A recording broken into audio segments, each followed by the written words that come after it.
আসসালামু আলাইকুম। সবাই কেমন আছেন? আশা করি ভালো আছেন। তো আমিও ভালো আছি। আর বিশেষ করে দুইটা প্রশ্ন আপনারা আমার কমেন্ট বক্সে বেশি করতেছেন। যে প্রথম প্রশ্ন হলো, আপনারা কমেন্ট বক্সে কমেন্ট করতেছেন যে ভাই আমরা রাশিয়াতে আসার পরে ইউরোপ যাইতে পারবো কিনা। আর দ্বিতীয় প্রশ্ন হলো, অনেকে আমাকে মেসেজ দিচ্ছে যে ভাই আমরা রাশিয়াতে সিনোপ্যাক কোম্পানিতে আসার পরে কোম্পানি চেঞ্জ করতে পারবো কিনা। তো এই দুইটা বিষয় নিয়ে আমি আলোচনা করতেছি, আপনারা মনোযোগ দিয়ে শুনে যান।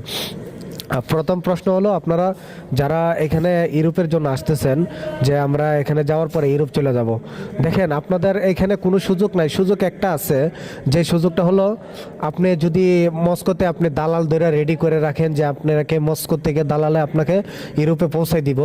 আর এইখান থেকে আপনি রিজান দিতে হবে। রিজান এখানে আসার পরে আপনার রিজান দিতে হবে।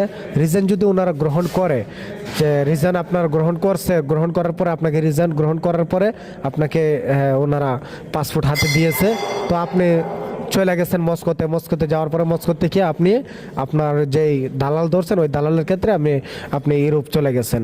ওইরকম হইলে হতেও পারে, তবে আমি পুরোটা গ্যারান্টি দেই না এরকম হবে কিনা। কারণ রিজাইন যদি ওনারা গ্রহণ না করে তাহলে আপনার তো কিচ্ছু করার না। আপনি যদি আপনি রাশিয়াতে আসলে আপনি ইউরোপের আশাটা সীমিত করে আসতে হবে, কারণ এটা আপনার ভাগ্য যদি হয় তাহলে আপনি যেতে পারবেন, না হলে কিচ্ছু করার নাই। ঠিক আছে।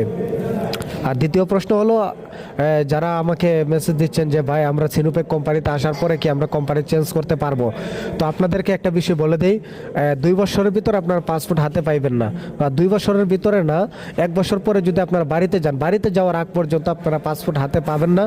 যদি কোনো দরকারে কোনো প্রয়োজন হয়, বা যেমন সিম কার্ড আছে বা অন্য অন্য কোনো প্রয়োজনে আপনার পাসপোর্ট হাতে নেন, তারপরও আপনাকে ফলো করার মতো লোক থাকবে। ঠিক আছে।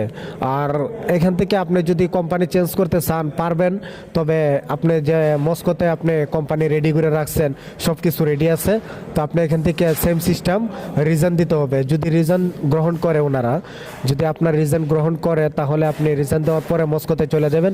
মস্কোতে যাওয়ার পরে আপনি যেই কোম্পানিতে যাওয়ার কথা ওই কোম্পানিতে মস্কো থেকে পালায়া চলে যাবেন। ওইরকম হলে আপনি যেতে পারবেন। আর ওনারা আমার বেশিরভাগ ওনারা রিজন গ্রহণ করে না, যেটা যতটুকু আমি জানি।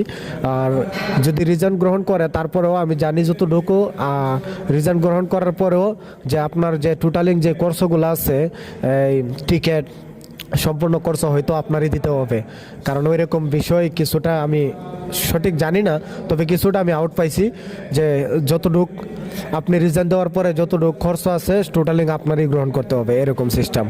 তো ভাই এই দুইটা প্রশ্ন আপনারা করছেন, এই জন্য আমি আবার ভিডিওতে বলে দিলাম। তো সবাই ভালো থাকবেন, সুস্থ থাকবেন। আর যদি তারপরেও যদি আপনাদের কিছু জানার থাকে তো কমেন্ট বক্সে কমেন্ট করেন, ইনশাল্লাহ আমি রিপ্লাই দেওয়ার চেষ্টা করব। সবাই ভালো থাকবেন। আল্লাহ হাফেজ।